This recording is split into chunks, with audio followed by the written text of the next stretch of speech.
कान्हा और कुम्हार की पौराणिक कथा जो सुनेगा वो भी 84 लाख योनियों के बंधन से मुक्त हो जाएगा जैसे कुम्हार हो गए। प्रभु श्री कृष्ण ने गोपियों के साथ बहुत सी लीला की है। श्री कृष्ण गोपियों की मटकी फोड़ते और माखन चुराते और गोपियां श्री कृष्ण का उलाहना लेकर यशोदा मैया के पास जाती। ऐसा बहुत बार हुआ। एक बार की बात है कि यशोदा मैया प्रभु श्री कृष्ण के उलाहनों से तंग आ गई और छड़ी लेकर श्री कृष्ण की ओर दौड़ी। जब प्रभु ने अपनी मैया को क्रोध में देखा तो वह अपना बचाव करने के लिए भागने लगे। भागते भागते श्री कृष्ण एक कुम्हार के पास पहुंचे। कुम्हार तो अपने मिट्टी के घड़े बनाने में व्यस्त था, लेकिन जैसे ही कुम्हार ने श्री कृष्ण को देखा तो वह बहुत प्रसन्न हुआ। कुम्हार जानता था कि श्री कृष्ण साक्षात परमेश्वर है। तब प्रभु ने कुम्हार से कहा कि कुम्हार जी, आज मेरी मैया मुझ पर बहुत क्रोधित है। मैया छड़ी लेकर मेरे पीछे आ रही है। भैया, मुझे कहीं छुपा लो। तब कुम्हार ने श्री कृष्ण को एक बड़े से मटके के नीचे छिपा दिया।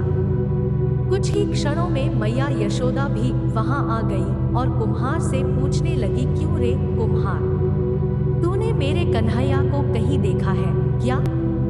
कुम्हार ने कह दिया, नहीं मैया, मैंने कन्हैया को नहीं देखा। श्री कृष्ण यह सब बातें बड़े से घड़े के नीचे छुपकर सुन रहे थे। मैया तो वहां से चली गई।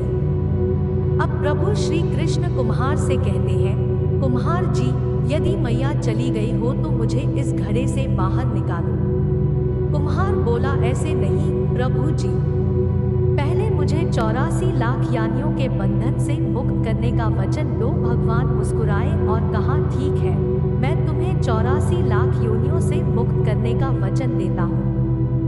अब तो मुझे बाहर निकाल दो। कुम्हार कहने लगा, मुझे अकेले नहीं प्रभु जी, मेरे परिवार के सभी लोगों को भी 84 लाख योनियों के बंधन से मुक्त करने का वचन दोगे तो मैं आपको इस घड़े से बाहर निकालूंगा।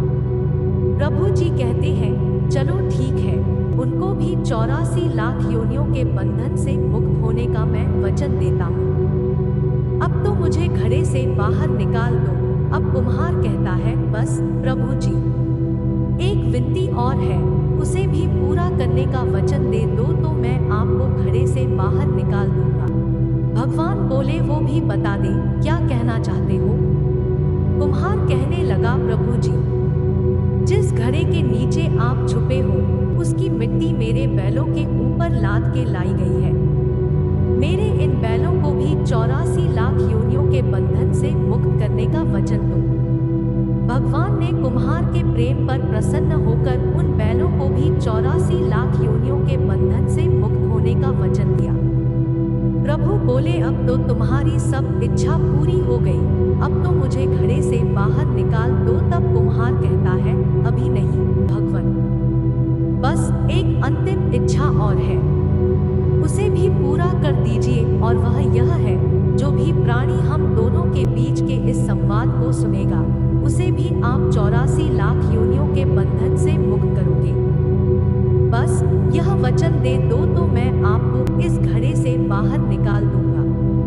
कुम्हार की प्रेम भरी बातों को सुनकर प्रभु श्री कृष्ण बहुत खुश हुए और कुम्हार की इस इच्छा को भी पूरा करने का वचन दिया।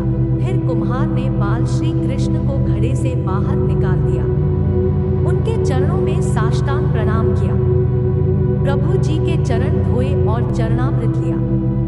अपनी पूरी झोपड़ी में चरणामृत का छिड़काव किया और प्रभु जी के गले लगकर इतना रोए कि प्रभु में ही विलीन हो गए। जरा सोचें, जो बाल श्री कृष्ण 7 कोस लंबे चौड़े गोवर्धन पर्वत को अपनी एक ही अंगुली पर उठा सकते हैं, तो क्या वो एक घड़ा नहीं उठा सकते थे?